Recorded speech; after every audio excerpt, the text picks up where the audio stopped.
Meus amigos, minhas amigas, grande goleada do Botafogo, espetacular resultado do Glorioso, que leva a vantagem absurda, né, para Montevideo. Ele praticamente já está classificado à final, a grande final, né, gente, da Copa Libertadores de América, depois de tanto tempo, né? Tanto tempo, que coisa maravilhosa, que vitória espetacular, que teve, na verdade, duas histórias acontecendo, né? Uma história que ocorreu no primeiro tempo, com a equipe do Perol colocando, sim, dificuldades para a equipe do Botafogo, e uma história completamente diferente no segundo, em que a equipe do Glorioso conseguiu mostrar a sua verdadeira face protagonista, né? A sua face matadora, né? E aí não teve como a equipe uruguaia suportar toda a qualidade do futebol do Botafogo. Impressionante o que foi esse segundo tempo do Botafogo, amigos e amigas. Agora, quando a gente olha para o resultado desse jogo, né, podemos ser levados à falsa ideia de que o jogo foi fácil para o Botafogo. Né? O jogo foi muito fácil, o adversário não era tudo isso, o adversário eliminou o Flamengo, né? O Flamengo com todos os problemas, o Flamengo do Tite e tal, mas era o Flamengo, né? Esse adversário eliminou o Flamengo, né? Esse adversário colocou problemas para o Botafogo no primeiro tempo. Aqueles que acham, por exemplo, que foi tudo muito fácil, talvez as pessoas se esqueçam do que aconteceu no primeiro tempo, em que a equipe do Botafogo não conseguiu ter sucesso nenhum dentro de campo, tá? Então, o que acontece? O que foi determinante para que o Botafogo fizesse dois tempos completamente diferentes, né? Diversos mesmo, em todos os sentidos. O primeiro, né? E o segundo tempo. O que aconteceu? O que foi tão preponderante para que o Botafogo conseguisse ser tão diferente na segunda etapa e construísse essa goleada impressionante no segundo tempo aí, né? O que foi preponderante? O que foi determinante? O que explica, na verdade, a história desse jogo e por que motivo a torcida do Glorioso está tão feliz neste momento? Vamos lá.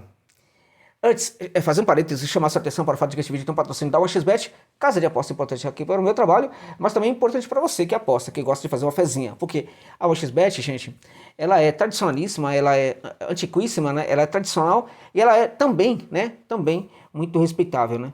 Por quê? Porque ela respeita você como consumidor. Ela não fica te enrolando, né? Quando você ganha um bom valor, ela te entrega rapidamente, sem nenhuma burocracia, independente do valor, tá? E nisto você vê a diferença da OXBet para inúmeras outras casas de apostas que temos por aí. Aliás, o governo proibiu o funcionamento de muitas, tá? A OXBet está 100% autorizada pelo governo brasileiro, tá, gente? Lá na Europa é tida como a mais confiável do planeta. Então, se você quer fazer uma aposta aí, faça isso com cautela, vamos deixar claro, né? Aposte com cautela, tá? Mas para tanto, não conhece o OneXBet, use o link que está no comentário fixado deste vídeo, cadastre-se lá e coloque o código promocional XJOSA, que vai te dar direito a um bônus de até R$ 3.000 no seu primeiro depósito. Beleza, gente? Fechou? Então vamos lá, olha só. No primeiro tempo, a gente viu um time do Penharol prevalecendo na sua proposta e na sua proposta do Botafogo. Essa é a verdade, tá? Porque diante de um Botafogo tão protagonista, com os números que a equipe vem apresentando na temporada, evidentemente que o time do Penharol haveria de fazer um jogo defensivo e especulativo, tá? E aí eu acredito que poucas equipes conseguiram evoluir tanto na sofisticação desse jogo nessa temporada no futebol da América do Sul como o Penharol, tá? Tanto é que nas duas partidas contra o Flamengo, a equipe conseguiu mostrar esse nível futebolístico muito interessante desse jogo defensivo e especulativo.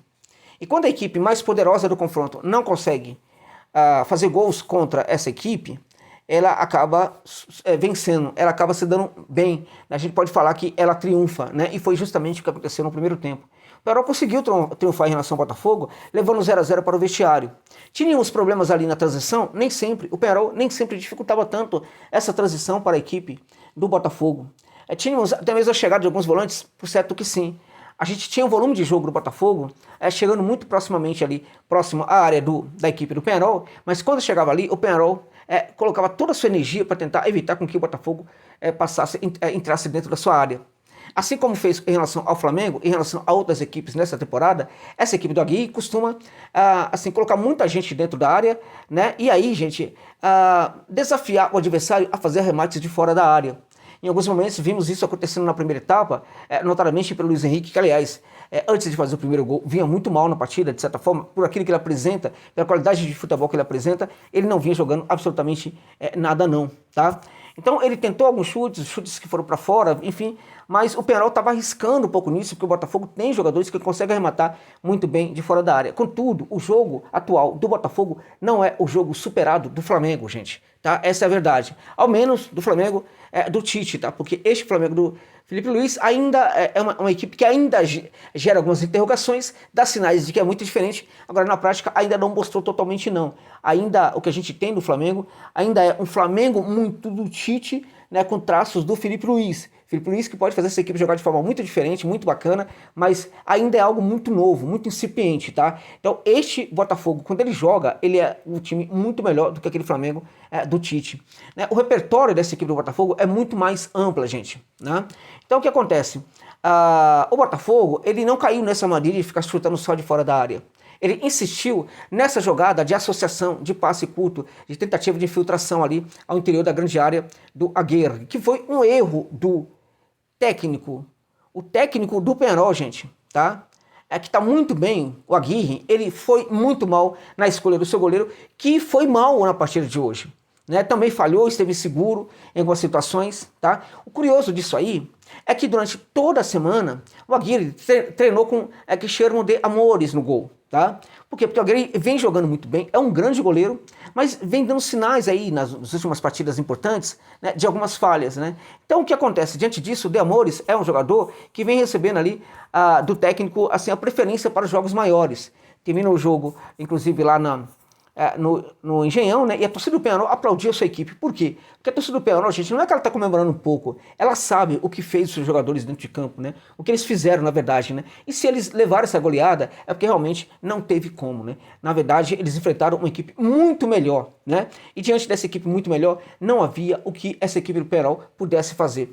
Os aplausos dos torcedores foram aplausos que reconhecem isso daí. Aplauso de uma torcida que, por certo, já sabe que a sua equipe chegou até onde poderia chegar, que não irá à final da Copa Libertadores de América, mas está tudo muito bem. A campanha já é muito importante para esse gigante do futebol sul-americano, que vem com muitas dificuldades nos últimos anos e que, com essa chegada à semifinal da Copa Libertadores de América, mostrou que ainda tem algo de muito grande ali no seu futebol e na sua história. Contudo, neste momento, é uma equipe superável e foi superada de forma brutal no segundo tempo pelo Botafogo. Agora, se o Botafogo não conseguiu, no primeiro tempo, jogar muito bem, por que mudou tanto para o segundo tempo? Sobretudo porque a gente tinha ali praticamente as mesmas peças, né? A gente vai vendo as mudanças acontecendo pouco a pouco, mas a gente tem praticamente ali as mesmas peças em campo. O que ocorre, gente, foi a conversa de vestiário. E é nesta hora que eu falo, técnico faz diferença, tá? Técnico brasileiro geralmente pede muito nessa conversa de vestiário, tá? E a qualidade da conversa do técnico do Botafogo mudou completamente a cara desse Botafogo para o segundo tempo. A equipe voltou, curiosamente, muito mais confiante. A equipe parecia saber o que estava fazendo, muito mais do que na primeira etapa. A equipe parecia ter muito clara o que era a proposta, que ao final da primeira etapa, embora nos últimos minutos da primeira etapa a equipe tenha melhorado um pouquinho, mas no geral, na primeira etapa, a equipe parecia ter esquecido do que era a proposta, né, que tinha que desempenhar dentro de campo, né? Parece que os jogadores não lembravam mais, né? Não sabiam mais como traduzir tão bem, né, as ideias do seu ótimo técnico, né, dentro de campo. Então, o técnico dentro do vestiário, ali durante o intervalo, consegue novamente entregar para os jogadores o que são essas ideias, né? Entrega esses jogadores, empodera esses jogadores, faz os jogadores acreditarem profundamente nisso. Entenda, gente, o que mudou o Botafogo foi sobretudo isso aqui, ó. Foi a qualidade da conversa do técnico do Botafogo, sobretudo fazendo com que os jogadores voltassem a acreditar na ideia de jogo, né? Se empoderasse dentro dessa ideia de jogo. Os jogadores voltaram se associando, evidentemente que teve ajustes ali sobre posicionamento, sobre distanciamento de um outro jogador-chave ali, né? Então a associação foi melhor, a condução também foi melhor, com os jogadores muito mais próximos, né? O Botafogo variou também na tentativa de se infiltrar dentro da área. O Botafogo foi ao fundo do campo, nem sempre foi ao fundo, foi ali até quase ao fundo do campo, fazendo cruzamentos ali para a área, cruzamentos sobretudo rasteiros, eliminando, né, até mesmo algumas situações de bola elevadas de forma assim, elevadas assim, não de uma maneira assim, constantes na primeira etapa, mas muito mais do que o Botafogo costuma fazer, na minha opinião, tá? E aquilo era sinal de que a equipe estava com dificuldade de transitar de fora para dentro da área. E é justamente o que acontece no segundo tempo. Então aquele problema lá do primeiro tempo, né? A equipe do Penharol deixou o Botafogo chutar de fora da área, porque acreditava que o Botafogo teria muita dificuldade para fazer incursão dentro da sua grande área, da área do Aguirre, né, com o tipo de jogo que eles montaram ali, justamente para defender o interior da área do goleiro Aguirre. Tá? Então, em virtude disso, até mesmo em virtude do sucesso que a equipe teve diante de outras equipes, eles acreditaram que o Botafogo não teria como superar, né, o seu sistema defensivo e não conseguiria essas infiltrações por associação com passes curtos e tudo mais. Foi justamente o que o Botafogo conseguiu fazer no segundo tempo. Por quê? Porque o Botafogo é uma equipe muito acima da média hoje no futebol sul-americano, tá?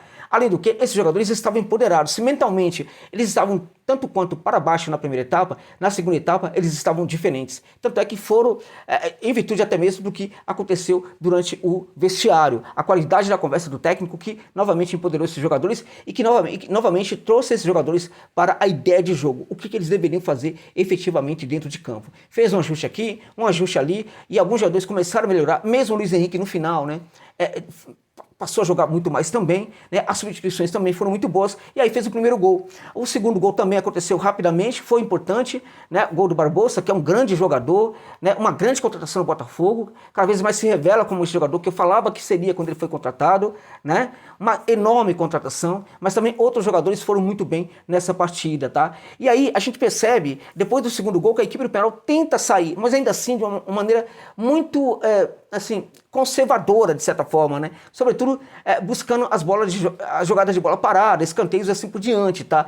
Porque as jogadas mesmo, tá, eles não conseguem fazer esse tipo de jogada quando eles precisam, assim, construir diante de uma defesa muito bem postada. Eles fazem muito bem esse jogo de associação quando eles partem do contragolpe. Nisso eles são muito bons, porque este é o jogo do Penharol. Né? Diante de times melhores, eles se fecham todos, partem para o contragolpe e neste contragolpe sabe inclusive fazer essas jogadas aí de associação, de passe curto, de leitura de jogo, em espaços curtos, em espaços, enfim, muito livres de marcação e assim por diante. Mas diante de uma defesa muito bem postada, essa equipe tem dificuldade. Foi justamente o que aconteceu. Quando ela insiste um pouco nesse tipo de jogo, ela vai deixando muito mais espaços. Aí o Botafogo deita e rola e faz 5-0. Uma vitória espetacular do Botafogo, sensacional, que assim como a vitória de ontem do Galo, na minha opinião, dignificam o futebol brasileiro, honram o futebol brasileiro. Estou muito feliz pelo Glorioso e espero que a final seja como deverá ser, né, entre dois alvinegros aí, né? Vai ser histórico, vai ser sensacional, vai ser maravilhoso para o futebol, não somente brasileiro, mas sul-americano, meus amigos e minhas amigas.